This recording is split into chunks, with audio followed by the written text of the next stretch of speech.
پوشیدہ ہوتی ہے، اسی لیے ذات کو پوشیدہ خلق کیا گیا ہے۔ یہ اتنی پوشیدہ ہے کہ تم اس کی حقیقت کو نہیں سمجھ پاؤ گے، نہ ظاہری زندگی میں سمجھ پاؤ گے، نہ دنیا سے جانے کے بعد سمجھ پاؤ گے۔ اگر اپنی مقدرات کی قدر کو جاننا ہے، اگر اپنی صلاحیتوں کو سنوارنا ہے، اگر اپنے ظرف کو وسعت دینا ہے، اگر اپنی استعداد کو ایسا باکمال بنانا ہے کہ جس کے ذریعے تم ملائکہ سے ہاتھ ملا سکو، نہیں بلکہ ملائکہ سے بھی ایک قدم آگے بڑھ سکو، تو اس ذات سے تمہیں توسل کرنا پڑے گا کہ جس کے احترام میں انسان کامل کھڑے ہو کے بتاتا ہے کہ صحرا لیلۃ القدر ہے۔ وہ انسان احترام میں کھڑا ہو کے بتا رہا ہے، یہ کوئی تشریفاتی احترام نہیں ہے کہ نبی کھڑے ہو گئے، نہیں، ان ہستیوں کی زندگی میں تشریفاتی کام نہیں ہوتے تھے، ان کی زندگی میں تو مسکرانا بھی مقصد ہوتا ہے، ان کی زندگی میں تو غضبناک ہونا بھی مقصد ہوتا ہے۔ تبھی تو اگر یہ خوش ہو جائے تو پروردگار خوش ہوتا ہے، اگر یہ غضبناک ہو جائے تو پروردگار غضب کر دیتا ہے۔ یہ وہی ہوتا ہے جہاں پورا کام مرضی پروردگار کے سائے میں ہو رہا ہو، نہ کسی تشریفات کی وجہ ہو، نہ کسی کے دیکھنے کی وجہ سے۔ قدر اگر معین کرنا ہے، اسی لیے آپ دیکھیں مقام معظم رہبری نے کتنا بامعرفت جملہ فرمایا، کہا تم لوگ اپنے رزق کو جا کے کہاں سے لیتے ہو؟ شب قدر میں تلاش کرتے ہو۔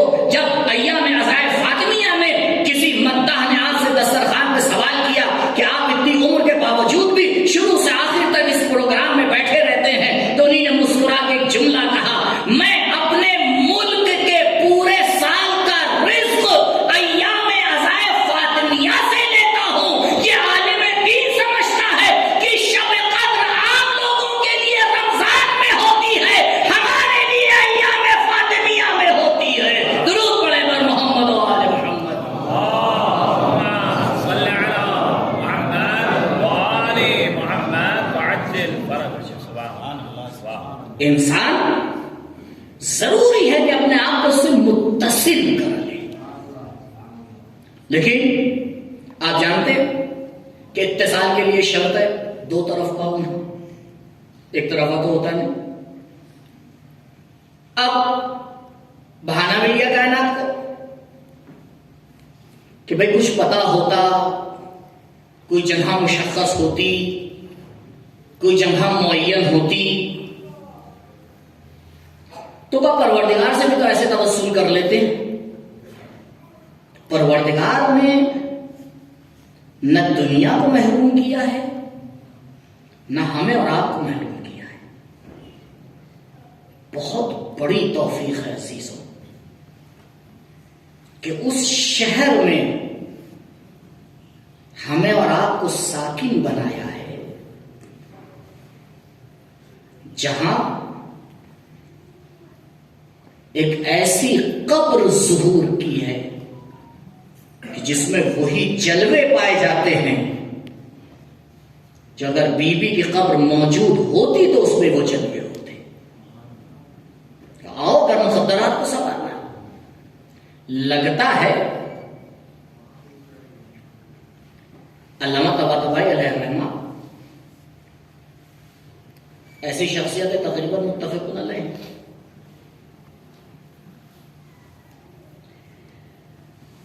کل ہی کئی لوگوں سے اس واقعے کو سنا، لیکن کل ایسے انسان سے واقعے کو سنا کہ جس نے خود علامہ سے سنا تھا۔ علامہ کے شاگرد ہیں، زندہ ہیں، کل خدا نے توفیق دی، ان کے پاس تھے، وہ بہرحال کچھ بیان فرما رہے تھے تو اس میں انہوں نے یہ بیان کیا۔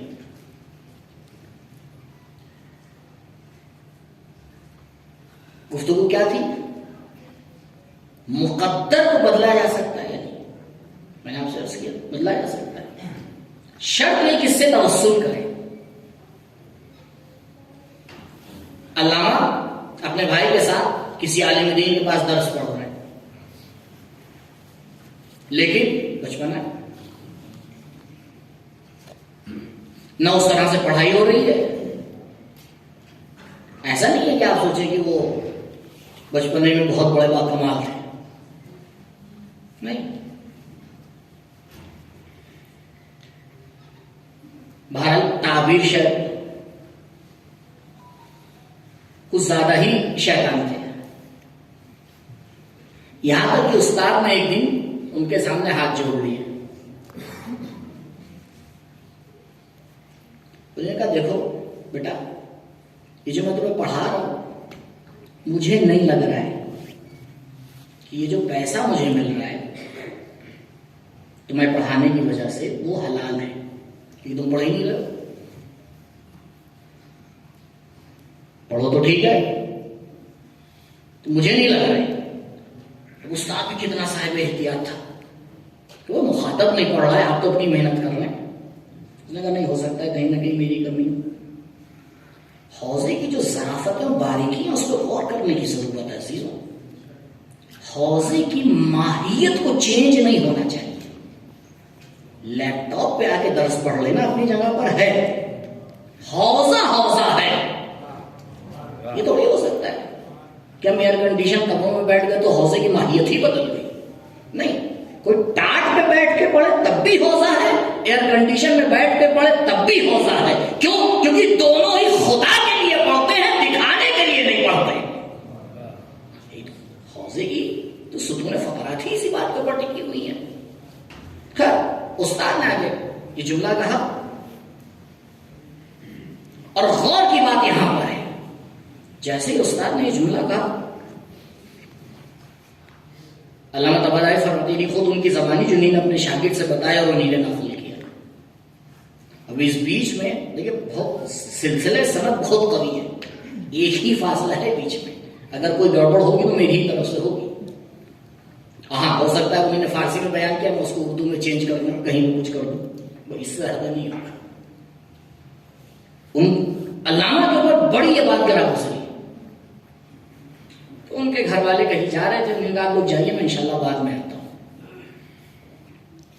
تبریز میں رہتے تھے اس زمانے میں.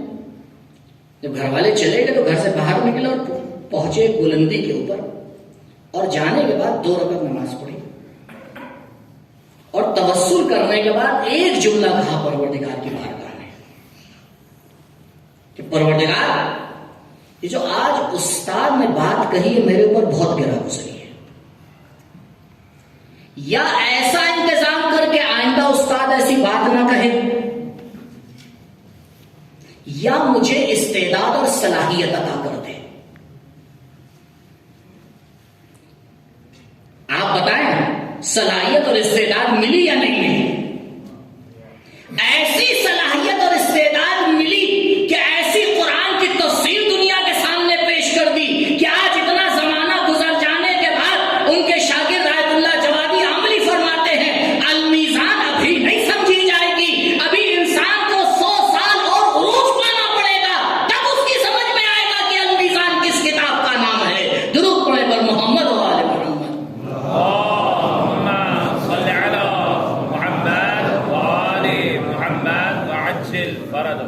ملتی تو ہے, بے شک ملتی ہے, لیکن مانگنے والا ہونا چاہیے. میں نے بارہا ہندوستان میں اس جملے کو کہا ہے کہ دیکھیے عزیزوں, یہ جو ہم کہتے ہیں نا کہ میں نے فقیر کو اتنا دیا, یہ ہر جگہ جملہ صحیح نہیں ہے.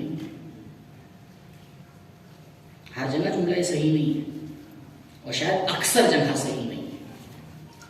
صحیح جملہ یہ ہے فقیر نے مجھ سے لے لیا. آپ ہندوستان کی فضا میں آ کے سوچیے, آپ نے اسے 1 روپیہ دیا, اس نے اٹھا کے پھینک دیا. اب کہاں بھائی 1 روپیہ چلتا ہے؟ یا ریڈ لائٹ پہ آپ کی گاڑی رکی ہوئی تھی, اتنا اس نے گاڑی کے شیشے کے اوپر دستک دی, آخر میں آپ نے آگے جھیلا کے کیا کہا, ارے لے بھائی چل. یہ لے بھائی چل کا مطلب کیا ہے؟ آپ نے دیا یا اس نے لیا؟ آپ کو دینا ہوتا تو پھر اس کو اتنی دستک کی ضرورت نہیں ہوتی. اگر آپ کو دینا ہوتا تو آپ پہلے ہی مرتبہ میں دے لیتے. پہلی مرتبہ میں اگر نہیں دیا اور اس نے کوئی ایسا کام انجام دیا کہ جس کی وجہ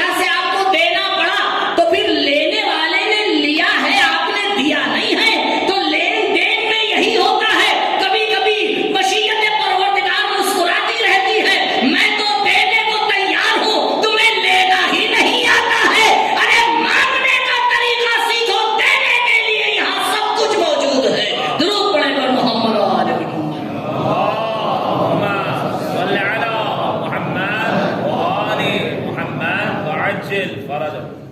مانگنے کا طریقہ سیکھو. دیکھو کن ہستیوں کو توسل ملا کر میرے سامنے آ رہے ہو، کس ذات کو وسیلہ بنا رہے ہو. یہ پہلا مسئلہ عرض کیا آپ سے. بس دوسرا مسئلہ توفیق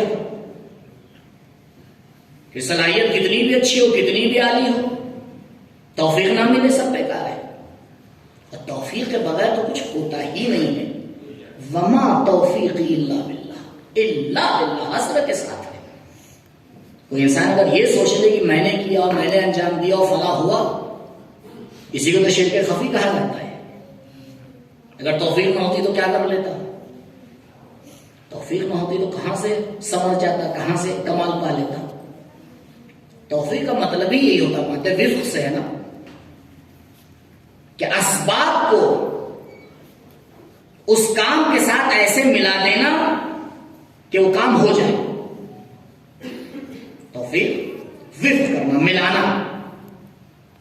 کس چیز کا؟ اسباب مہیا کر لینا اسباب کا، اور اسباب کو اس طرح سے مہیا کیا جائے کہ جو ہونا ہے وہ ہو جائے. کون اسباب کو مہیا کرے گا؟ وہی تو جو مسبب الاسباب ہے وہی تو مہیا کرے گا. اس لیے عزیزوں اہم مرحلہ ہے توفیق کا کہ انسان اپنی انانیت سے نکل کر آئے، اس بارگاہ میں جھکنے کی کوشش کرے جہاں سے اسے توفیق ملتی ہے. توفیق کیسے ملے گی؟ کہ دیکھو پروردگار نے نظام کچھ ایسا بنایا ہے کہ وہ ڈائریکٹ نہیں لیتا. نظام اس نے ایسا بنایا ہے. کیوں؟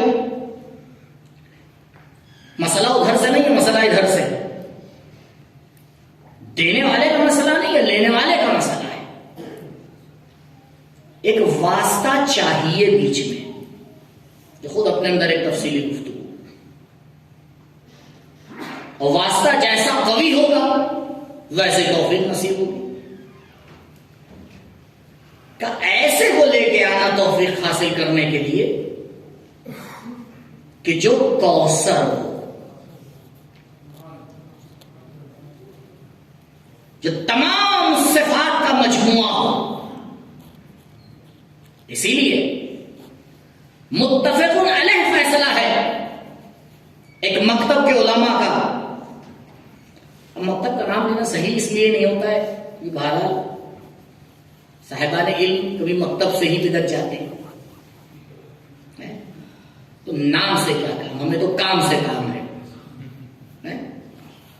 حضور مجلس کے بعد آپ مجھ سے پوچھیں کون سا مکتب، لیکن ان کے الفاظ سے وہ مکتب شاید آپ تک پہنچ جائے. کم سے کم قم جیسی سرزمین پہ آنے کے بعد تو وسعت نظر آ جانا چاہیے. دیکھیے عزیزوں، ایک دوسرے کو کاٹنے سے کمال نہیں ملنے والا. ہر انسان اپنی جگہ پر ایک طاقت ہے. طریقہ آنا چاہیے کہ اس طاقت کا استعمال کیسے کیا جائے. یہ طریقہ آنا چاہیے. میری گفتگو کی ابتدا ہی اسی پہ تھی. الگ الگ صلاحیتیں ہیں سب کی. مجھے بہت اچھی طرح یاد ہے استاد محترم علامہ حسین مہدی حسینی صاحب. شاید آپ میں سے بہت سے لوگ ایسے ان کو جانتے ہی نہیں ہوں گے. عالم دین ہے ہمارے ہندوستان کے الحمدللہ بزرگ علماء میں سے. بمبئی میں ہے آج کل. اب ہو سکتا ہے 2-3 سال آگے پیچھے ہو مجھے کاؤنٹ کرنے میں. آج سے شاید 23 سال پہلے، 20-22 سال پہلے حسینی ابو الفضل منی نے مجلس پڑھی. اس مجلس میں انہوں نے ایک بات کہی تھی، یہ ان کی بات میں دوہرا رہا ہوں. اور یہی مسئلہ انہوں نے چھیڑا تھا کہ پروردگار نے انسان کو الگ الگ صلاحیت صلاحیتوں کے ساتھ خلق کیا ہے. لہذا ایک ملک کے طالب علموں کو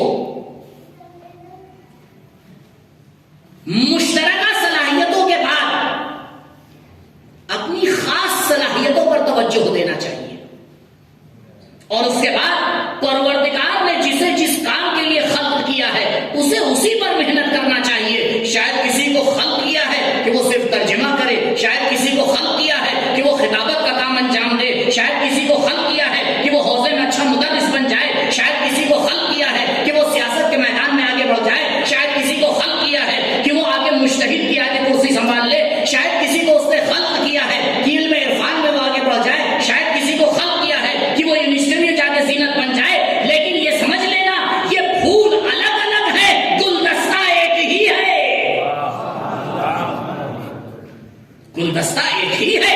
بس مسئلہ یہ ہے کہ پروردگار نے جس کو جس صلاحیت کے لیے خلق کیا ہے اسے تمہیں کشف کرنا پڑے گا. اور یاد رکھو اگر تم اس کو کشف کرنے میں کامیاب نہیں ہو تو پروردگار نے اساتید کو خلق کیا ہے، ان کا کام ہی یہی ہوتا ہے کہ وہ تمہارے سر قدر کو بتا سکتے ہیں، تمہاری صلاحیتوں کو ناپ سکتے ہیں. درود پڑھے بر محمد و آل محمد. صلی علی محمد وآل محمد وعجل فرج. اسی لیے آپ دیکھیں یہ علماء کا سلسلے میں ہمیشہ سے ہوتا رہا ہے کہ استاد آگے طے کرتا تھا شاگرد کے لیے کہ اسے کیا کرنا ہے. جو بھی راستہ چلا ہی نہیں اسے پتا کیا ہے کہ راستے میں ہے کیا. یہ تو وہ بتائے گا جو اس راستے پہ سالوں چل چکا ہے. جس نے اس راستے کو صحیح سے سمجھا ہے وہی تو بتائے گا. تو یہ انہیں نے فرمایا تھا. اصل مسئلہ یہ ہے جب یہ آگے گفتگو ہونے لگتی ہے چھوٹا اور بڑا، یہ چھوٹا اور بڑا نسبی مفاہیم ہے. جب تک آپ مقایسہ نہیں کریں گے نہ کوئی چھوٹا ہے نہ کوئی بڑا ہے. بتایا 1 میٹر بڑا ہے چھوٹا ہے؟ 1 میٹر کیا پتا. پہلے آپ یہ بتائیے کس سے مقایسہ کر رہے ہیں. ایک بالش سے مقایسہ کر رہے ہیں تو بہت بڑا ہے، اور حجتیہ کی چھت سے مقایسہ کر رہے ہیں تو بڑا چھوٹا ہے. تو قبلہ مقایسہ کرتے ہی کیوں ہے؟ مسئلہ تو یہی کھڑا ہو جاتا ہے. پروردگار نے مقایسے کے لیے خلق نہیں کیا ہے، مقابلے کے لیے خلق نہیں کیا ہے، بلکہ اپنی صلاحیتوں کو کمال پر پہنچانے کے لیے خلق کیا ہے، تاکہ جس جگہ پر جیسی صلاحیت کی ضرورت ہو وہ آگے بڑھ کے کہے آپ رک جائیے یہ میرا کام ہے، اور وہ اس کام کو آگے انجام دے. یہ تب ہوتا ہے کہ انسان صلاحیتوں کے بعد آئے، توفیقات کے مسئلے پہ کام کرے. اور عرض کیا میں نے آپ سے کہ کائنات کا نظام پروردگار نے ایسا بنایا ہے کہ بغیر واسطے کے تو کچھ ہوگا نہیں. بیکم فتح اللہ و بیکم یختم. ایک کم کی ضرورت ہے. اسی لیے میں نے عرض کیا کہ خاص طائفہ علماء کا ماننا یہ کہ پہلا جلوہ پروردگار کی خلقت کا انسان کامل. اور جب انسان پر نظر ڈالی جاتی ہے تو اس میں نہ مذکر ہوتا ہے نہ مؤنث ہوتا ہے. انسان انسان ہے. اگر آپ کہیں میں کسی انسان سے ملا کیا پتا آپ کس سے ملے. تو اصل ضرورت ہے انسانی صلاحیتوں کو پر فوکس کرنے کی. لیکن جب اس مادی دنیا میں آتا ہے تو بہرحال اس کے اندر جنسیت پائی جاتی ہے. اب جس طرح انسان کامل کے لیے ایک مظہر چاہیے، پروردگار نے ایک مظہر خلق کیا. اول ما خلق اللہ نور نبی کا یا جابر. اے جابر، پروردگار نے جب اپنی خلقت کا ظہور کیا تو پہلی مخلوق جسے خلق کیا وہ میں تھا. نور و نبی کا یا جابر، تمہارے نبی کا نور تھا جو مظہر ہے انسان کامل کا.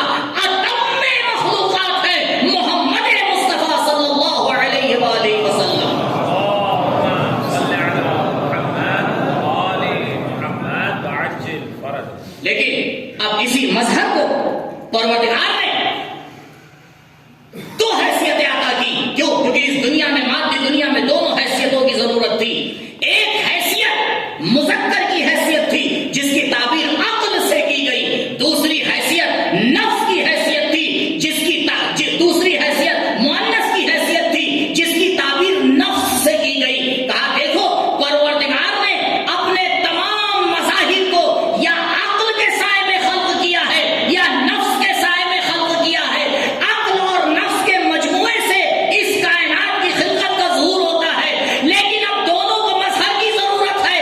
عقل کے مظہر کو بھی خلق کیا ہے، نفس کے مظہر کو بھی خلق کیا ہے. جب عقل کا مظہر بنایا تو علی مرتضیٰ کو بنایا، جب نفس کا مظہر بنایا تو فاطمہ زہرا کو بنایا.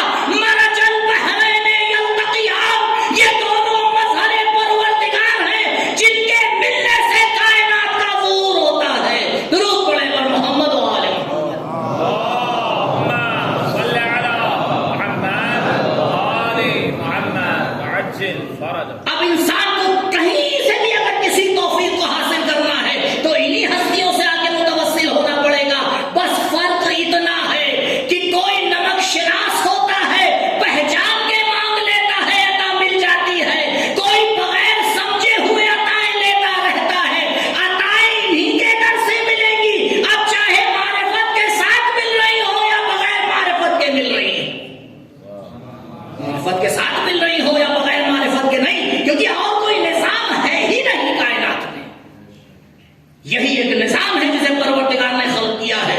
اسی لیے جب انسان ان ہستیوں سے آگے توسل کرتا ہے، استعداد بھی ملتی ہے، توفیق بھی ملتی ہے. اور کیسی توفیق ملتی ہے؟ مشہور واقعہ آپ کو سن چکے، ہر ممبر سے بیان ہونے والا. ایک جملہ کہا تھا، کیا؟ حسین، آپ کی ماں اس مقام پر ہے کہ میں وہ نہیں کہہ سکتا. بھائی اتنا ہی تو کہا تھا. یہ کس بات کا اظہار کیا تھا؟ ایک ہلکی سی معرفت کا اظہار کیا تھا. توفیق ملی یا نہیں ملی؟ کیسی توفیق ملی؟ اللہ اکبر. یہ بہت خام خیالی ہے کہ انسان یہ سوچ لے کہ اپنی محنت سے کمال پا رہا ہے. یہ بہت بڑی خام خیالی ہے کہ انسان یہ سوچ لے کہ اپنے علم سے عروج پا رہا ہے. نہیں، اگر چشم زدن میں ان کی توفیق ہٹ جائے تو یہ نہ کہیے کہ ہاں توفیق ہٹ گئی تو ٹھیک ہے، ہم تو رہیں گے، توفیق نہیں رہے گی. نہیں، وجود عدم میں تبدیل ہو جائے گا. جب وجود ہی نہ رہے گا تو صفات کہاں سے رہیں گی؟ بہت اہم مسئلہ ہے عزیزو، جلب توفیق. اور یہ ایام وہی ایام ہے کہ جس میں انسان ان ہستیوں سے توسل کر کے مقدمہ بناتا ہے اگلے 2 قدم کے لیے. شروع کے 2 قدم صلاحیت اور توفیق، اس کے بعد کے 2 قدم علم اور عمل. علم اور عمل ٹکے ہوئے ان 2 کے اوپر. جب تک صلاحیت نہیں ہے، توفیق نہیں ہے، علم کہاں سے آنے والا ہے؟ جب تک صلاحیت نہیں ہے، توفیق نہیں ہے، عمل کہاں سے آنے والا ہے؟ کیونکہ ہر عمل معیار نہیں ہوتا ہے. وہ عمل معیار ہوتا ہے جس میں اخلاص ہو، ولو کم ہو. وہ عمل معیار ہوتا ہے جس میں للہیت ہو، ولو کم ہو. تو پہلے ان 2 کا انتظام کر کے دیکھو، اور ان 2 کا انتظام ایک ایسی ذات کہ جس نے اتنے صبر کا مظاہرہ کیا. آپ دیکھیں، شاید لفظ فطرت مناسب نہ ہو، لیکن بہرحال فطرت لیکن مانا کہ ایسا کرتا ہے انسان کہ اگر کوئی اس کے ساتھ برائی کرے تو اگر برائی نہ بھی کرے، بہت عظیم انسان ہو، تو پھر وہ رک کے صبر کر لیتا ہے، کہتا ہے چلو ٹھیک ہے تمہیں تمہارے حال پہ چھوڑ دیا۔ نہیں تو آج کل تو دنیا کا طریقہ یہی ہوا ہے کہ اگر کسی نے ایک برائی کر دی تو بدلے میں 10 تو کرنا ہی ہے۔ تھوڑا کمال پہ آتا ہے، کہتا ہے چلو ٹھیک ہے تم نے برائی کر دی، تم نے کی تو میں کچھ نہیں کروں۔ لیکن اللہ اکبر، کمال ہے ان ہستیوں کا کہ جہاں ظلم پر ظلم ہوتا رہا اور ادھر سے عطا پر عطا جاری رہی۔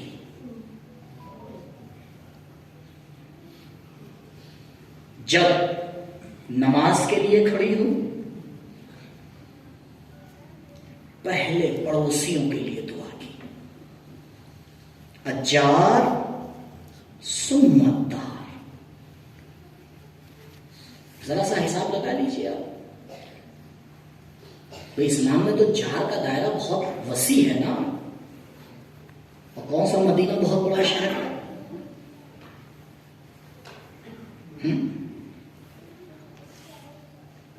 تو اس میں بہت سے لوگ آتے ہوں گے، شاید کچھ ایسے بھی گھر آتے ہوں کہ جن کے گھر والے لکڑیاں لے کے آئے تھے،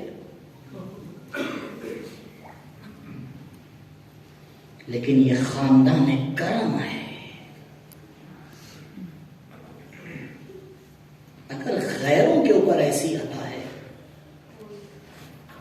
تو اگر اپنے پہنچ جائیں، ہاں آزاداروں، اس ایام میں آزاد کو کم نہ سمجھیے۔ میں نے عرض کیا آپ سے، علماء انتظار کرتے ہیں، وقت بہت تیزی سے گزرتا ہے۔ فاطمی اول آ کے چلا گیا، فاطمی دوم آخری رات، نہ جانے اگلے سال دوبارہ توفیق ہو یا نہ ہو۔ میں نے عرض کیا لے لیجیے، وہ دینے کے لیے تیار ہیں،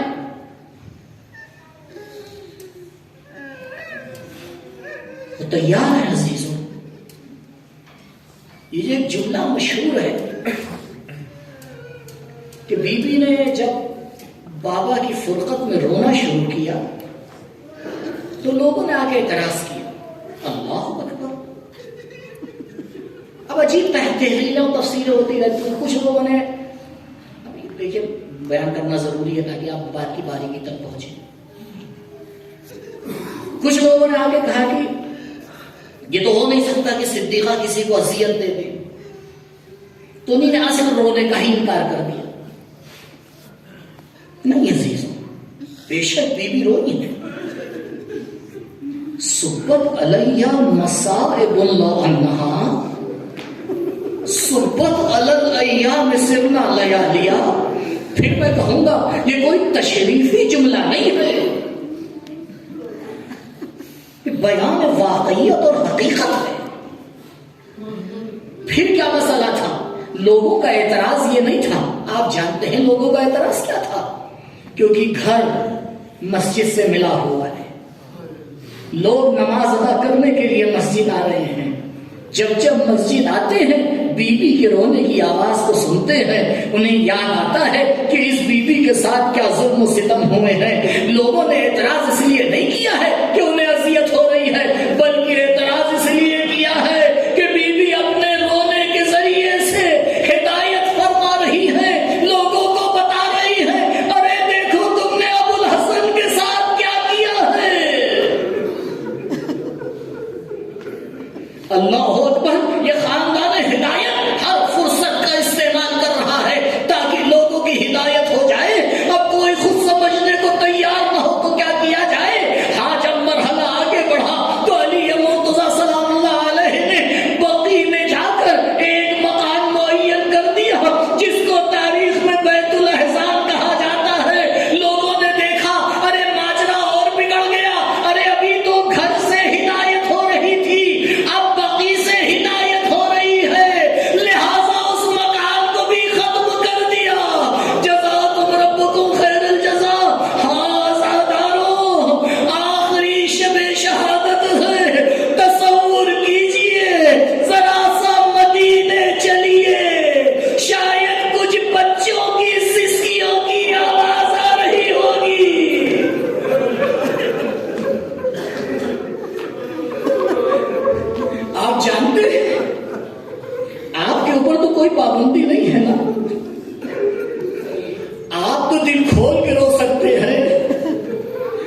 لعنت اللہ علی القوم الظالمین سیعلم الذین ظلموا ای منقلب ینقلبون انا للہ وإنا إليه راجعون رضا بقضائه وتسليما لأمره لا معبود سواك يا غياث المستغيثين بار الہ امام کے ظہور میں تعجیل فرما، ہمارا نام ان کے آوان و انصار میں شمار فرما۔